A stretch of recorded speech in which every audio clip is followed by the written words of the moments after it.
안녕하세요. 오늘 여러분과 함께 깊이 살펴볼 자료는 존 디 레벤슨의 신의 사랑 1장 언약적 사랑입니다. 네, 반갑습니다. 보통 우리가 신에 대한 사랑하면 그냥 아주 개인적인 감정 뭐 이런 걸 떠올리기 쉬운데요. 그렇죠. 약간 순수한 마음, 뭐 그런 느낌. 근데 이 자료는 그 생각에 좀 도전을 던지는 것 같아요. 사랑이 고대 근동의 그 조약, 그러니까 언약 개념에 뿌리를 두고 있고 이게 단순 감정을 넘어서는 의무와 행동까지 포함한다. 뭐 이런 이야기죠. 맞습니다. 그 부분이 아주 핵심적인 내용이죠. 그래서 오늘 저희 목표는 이 유대교의 언약적 사랑 개념이 구체적으로 어떻게 형성됐고 이게 뭐 감정뿐 아니라 행동, 의무, 또 신과 이스라엘의 관계에서 어떤 의미를 갖는지 좀 명확하게 파악해 보는 겁니다. 네, 아주 흥미로운 주제가 될 것 같습니다. 자, 그럼 바로 시작해 볼까요? 가장 유명한 구절 중 하나가 그 쉐마잖아요. 신명기 6장 4절 5절. 아, 네. 이스라엘아, 들으라. 네, 거기 보면 내 마음을 다하고 뜻을 다하고 힘을 다하여 내 하나님 여호와를 사랑하라 이렇게 나오는데 이게 명령이란 말이죠. 아니 감정을 어떻게 명령할 수 있죠? 이게 좀 이상하게 들릴 수도 있을 것 같아요. 바로 그 지점이 사실 이 논의의 출발점입니다. 여기서 사랑, 그 히브리어로 아하바인데요.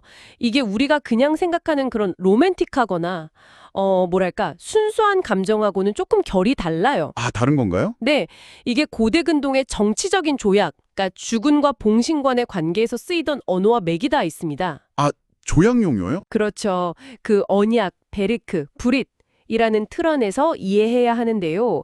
봉신이 주군에게 충성을 맹세하듯이 여기서 사랑은 하나님에 대한 충성, 그리고 순종, 또 구체적인 봉사 행위를 포함하는 개념이에요.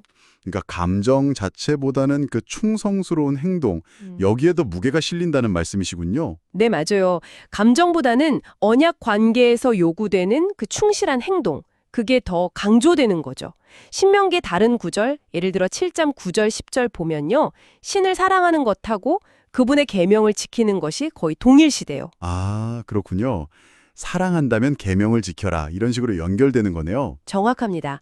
결국 이 언약적 사랑이라는 건 행동으로 증명되는 충성심이다. 이렇게 볼 수 있는 거죠. 아, 알겠습니다. 그러니까 사랑이 단순한 감정 이상의 행동과 충성, 이게 핵심이군요. 근데 그러면 감정적인 측면은 아예 없는 건가요? 이게 너무 의무적이고 뭐랄까 좀 차갑게만 느껴지기도 하는데요. 아, 그렇지는 않습니다. 그 부분도 중요한데요. 흥미롭게도 이 언약적 사랑 개념이 딱딱한 그 외교 관계의 틀만 사용하는 게 아니에요. 아, 그래요? 네, 때로는 입양이라든지 아니면 개종 같은 가족 관계의 언어를 빌려오기도 하거든요. 좀 더 따뜻하고 개인적인 관계 뉘앙스를 풍기는 거죠. 가족 관계의 언어요? 네, 예를 들어 사무엘상에 나오는 요나단과 다윗의 언약 관계를 보면 헤세드, 하세드라는 개념이 아주 중요하게 등장합니다. 아, 헤세드 들어본 것 같아요. 네, 이 헤세드는 단순한 충성을 넘어서는 아주 변함없는 사랑, 깊은 자애, 그리고 굳건한 신실함을 의미해요. 이건 뭐랄까 언약을 맺고 또 그것을 지켜나가는 데 있어서 이런 강한 정서적 유대감, 감정이 중요한 동기가 될 수 있다는 걸 보여주는 거죠. 아하, 그러니까 의무만 있는 게 아니라 그런 끈끈한 정, 신뢰 같은 감정도 포함된다는 거네요. 그렇죠. 그리고 신명기 6장 6절을 다시 보면 오늘 내가 내게 명하는 이 말씀을 너는 마음에 새기고 라고 하잖아요. 네, 마음의 색이라. 네, 이게 그냥 겉으로 행동만 하라는 게 아니라 마음 깊은 곳에 헌신, 그러니까 진심을 요구하는 거거든요. 그러니까 행동과 마음 둘 다 중요하다고 봐야죠. 와, 그렇군요. 행동뿐만 아니라 그 진심, 헤세드라는 끈끈한 정서적 유대감까지 정말 균형 잡힌 시각인데요. 근데 여기서 제가 정말 놀랍다고 생각했던 부분은요. 성경이 그냥 우리한테 하나님 사랑하세요라고만 하는 게 아니라는 점이었어요. 아, 어떤 부분 말씀이시죠? 신이 먼저 이스라엘을 사랑하셨다 이렇게 선언하는 부분 있잖아요. 신명기 7장 7절 8절 보면 이스라엘 백성이 수가 많거나 뭐 특별해서 선택한 게 아니라고. 네, 맞아요. 그냥 단지 하나님이 그들을 사랑하셨기 때문에 하샥 네. 때문에 택하셨다 이렇게 나오잖아요. 이 하샥이라는 단어 이게 좀 궁금하더라고요. 어떤 의미인가요? 아, 하샥. 하색 네, 이 단어 정말 특별합니다. 이게 보통 사랑과는 좀 다르게 아주 강렬한 애착, 깊은 열망, 때로는 뭐랄까 거의 주체할 수 없는 그런 열정적인 감정을 나타내는 단어거든요. 와, 굉장히 강렬한 느낌인데요? 네, 이게 시사하는 바가 아주 명확해요. 신의 선택은 이스라엘이 뭘 잘해서 혹은 어떤 자격이 있어서 받은 보상이 아니라는 겁니다. 아, 자격 조건이 아니고요. 네, 전적으로 신의 주권적인 애정, 그리고 그분의 의지에 따른 어떻게 보면 예측 불가능한 선물이라는 거죠. 어떤 조건이나 공모나 대가가 개입된 게 아니에요. 와, 그러니까 인간의 어떤 조건 때문이 아니라 그냥 신의 그 강력한 애착, 하샥에서 모든 게 시작되었다는 거네요?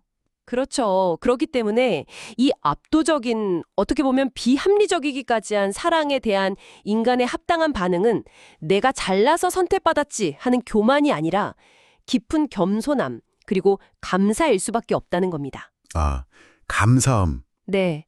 그리고 이 감사함은 다시 그 언약에 대한 충실한 봉사, 즉 계명을 지키는 행동으로 표현되어야 하는 것이고요.